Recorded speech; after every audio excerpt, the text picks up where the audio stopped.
I think I'll start with you, Claire, and maybe you can just tell us a little bit about this book and when you discovered it, when you decided that this was going to be a film for you. Would you excuse me if I make a little extra? Yeah, sure, please. I would like to say that this picture at the end, is a image of an actor I work with, Michel Subor, who start his acting career, I can say, with Jean-Luc Godard, and he died in February, same year. Jean-Luc Godard died.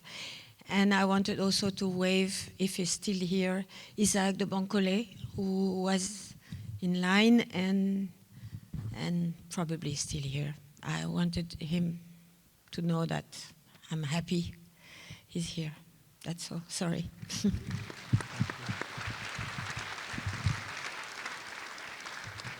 Sorry, so the novel? The novel, yeah. Yeah.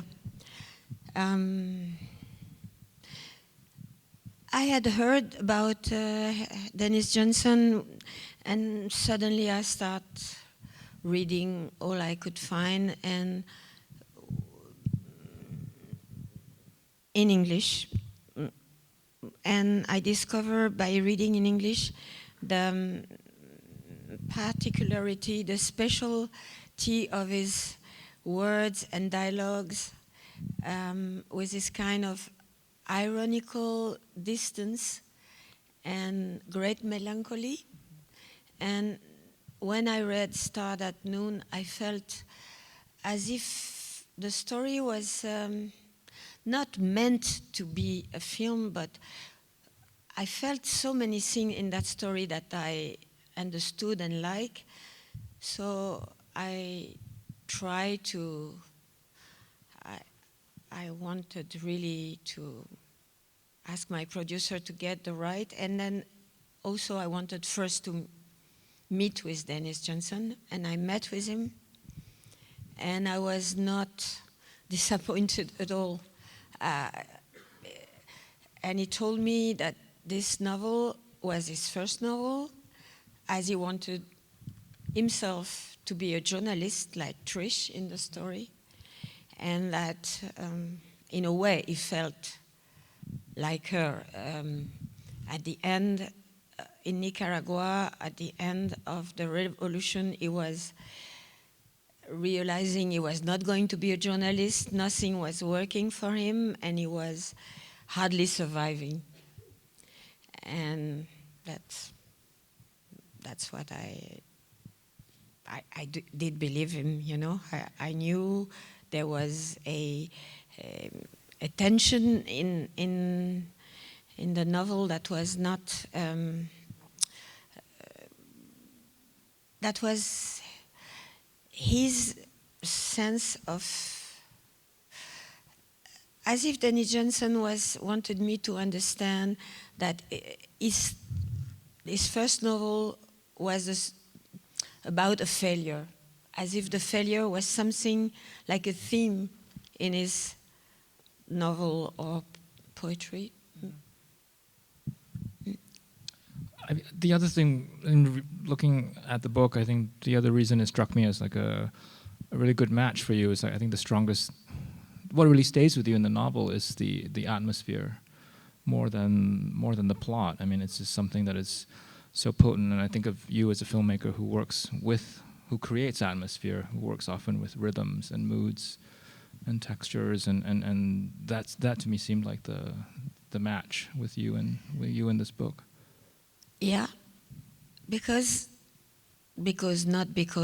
I realized as I finished reading the novel that in fact the revolution that was taking place in Managua, Nicaragua at that time was not the main story. It's sort of a background, like something not so important. What was important is to leave the country for both of them, but as if they knew something went wrong. They had fallen in love, you know, and it was not very easy to to admit it, but it was as if they had created a link, and they were therefore obliged to lie, and then she enabled her to cheat on him. Oh, I see a friend there, Didier. Okay, I think what interests Denis when he was writing this novel is those two people were not meant to be together.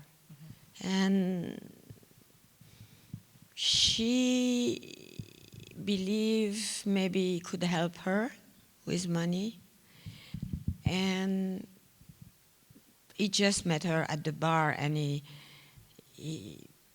was not, he would not imagine she would come back to the hotel the next day, you know. So this relation was, this strong attraction was like against their plans. Mm. I wanted to bring the actors in. I think another way in which this feels like the film represents, I think, something new in some ways for you, and one aspect of that is the cast. I mean, you've often worked with the same actors repeatedly. You mentioned Isaac, but you know there are several others who've figured in your films, and I think you're working with an entirely new cast for. Yes. And I would love to hear you talk a little bit about, you know, casting and working with them, and also hearing Joe, Benny, and Danny talk about their experience working with you. Margaret, I saw her in a movie 4 years before we start shooting in Tarantino. Benny, I met him as a director and actor in Cannes. And I met you late, almost a week before starting shooting, by luck. It seems to be a sort of luck that a lot of drawback made us meet, and I was so happy. And I met you before the pandemic in LA, and I told you, you're much too young, and thanks God, you get older fast.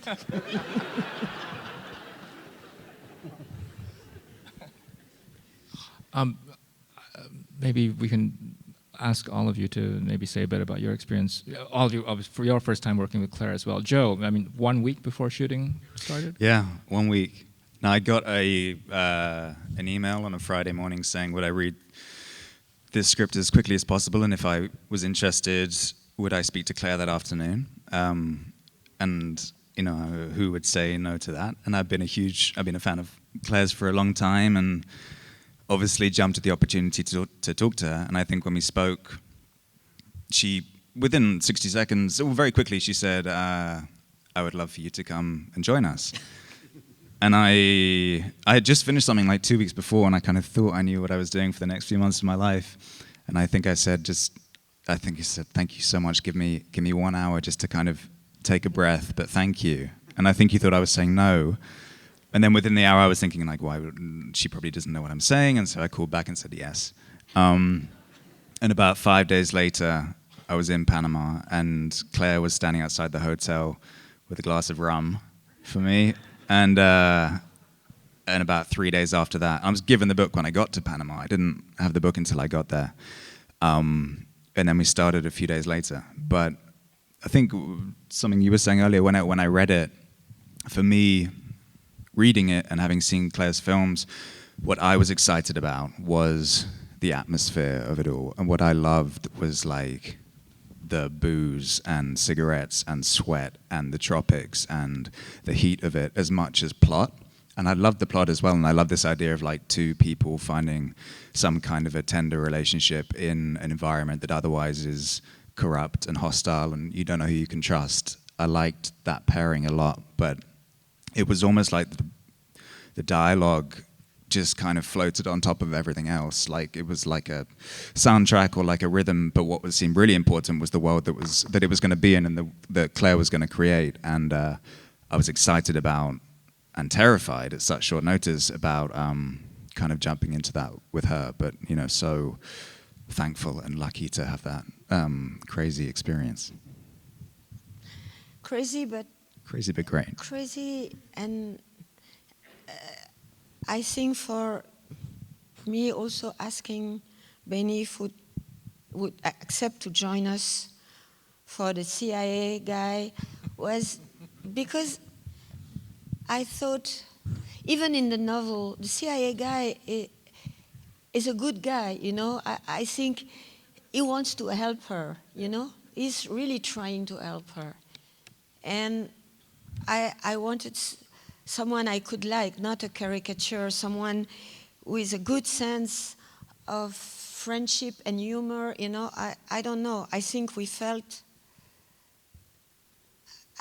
had a good time together, like, not a good time in the sense, we felt it was an easy situation. I felt it was not like working with people I didn't know. I think I knew enough. I felt so well with all of you, really. Yeah. Thank you very much. Benny, what's your take on your character? It was strange because I'd never really played yours fell. I knew it was going to happen to me too. I was waiting. Yeah. I never really played like a bad guy, you know. But it was interesting because, like Claire had said, I didn't think I was a bad guy, you know. So when I was doing it, I was acting from a place of goodwill, you know, trying to help somebody. And I just remember it was the actual experience was incredible because Claire, you just you act on such a whim, even though everything is there. It's just if something isn't right, it changes, you know. Let's not sit, let's stand for the rest of the scene, and then that's what happens, you know. And you just everything is always kind of breathed with life, you know. And where we were shooting on the side of the Pan American, it's like you literally on the crossroads of the world, or all this every possible car that you could imagine drove by. At one point there was a helicopter, there was one lone cattle that was about to get slaughtered, and it was just such an incredible thing. And I guess I was talking to Margaret, I said, how did you find this place? She said, on the location scout. Claire just said, turn left. And then everybody turned left, and then there was the place. And I was like, that's why I was so excited to be a part of it, just because it really was fun. Even though it was a lot of work, it just felt exciting, you know? Yeah. I think we were also warmly welcomed by the Panamanian people. Yeah. Amazing. Like a family.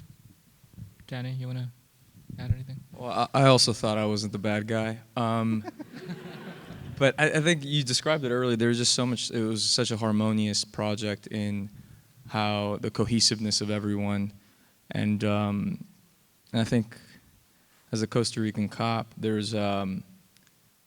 I was really intrigued of obviously working with you more than anything, but also his ideology and how he played into the story of just adding this constant pressure to these two people that, as you said, don't belong together, but are forming this tender and this loving relationship in the midst of some of their most like chaotic moments of their personal life, and just being that person that puts a little bit of pressure under their ass throughout, but also based off of like his own beliefs of being wronged through what Daniel, what Joe's character is has kind of like created. It felt like it was an interesting place to experiment with this him believing he's doing the right thing but equally feeling wronged. And I think playing in that space and being able to shoot in Panama, I think, was a dream, and with you more than anything. And those Yeah. rain slickers that Those we had at rains- the end, oh. they were like, they were built specific. It was really, there was such attention to detail on the specific color, the clasp, and how they were, and it was so hot, but they were so perfect, you know. Yeah. And the rain was really not fake. No, never experienced anything like that, and it was, yeah, and you couldn't escape it. Yeah. Yeah.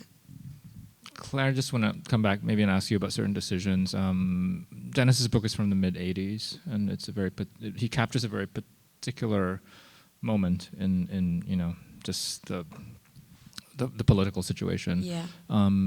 This is set in what seems to be the present day. Yeah. And you know, you have obviously a lot of signs of the pandemic. And can you talk about that decision? It came in a way naturally because I started location scouting in Nicaragua, in Managua, because I thought, of course, I had to be there. The film should take place there. Not thinking about the period. The period I knew was the revolution, the Sandinista revolution, 84. But when I get to Managua, I was I was aware immediately that to make a period film there in Managua was destroyed during the revolution by the bombs and the war, and also a lot by earthquake. And the president and his wife, they transformed the city a lot. So apart from the volcano and the lake, the city was a victorious city, the city of the people who won the revolution, not a place where you are fighting for your freedom. And I thought I won't be able to recreate what was in the 80s. And I also heard the rumor that the president of Nicaragua was intended to be re-elected, and he should not. And I saw some violence in the street of Managua. So I start looking for location. That's when I went to Panama to find a sort of plan B, because I felt something was wrong. And then the pandemic, which was not expected. And then the president of Nicaragua, after the pandemic, started the campaign for to be re-elected. So I took it in the script, this re-election that apparently was too brutal for the people of Nicaragua. They could not understand why he was not leaving, him and his wife. And when we were shooting in Panama, it was not difficult to meet real Nicaraguan, because we even have with us a Nicaraguan assistant who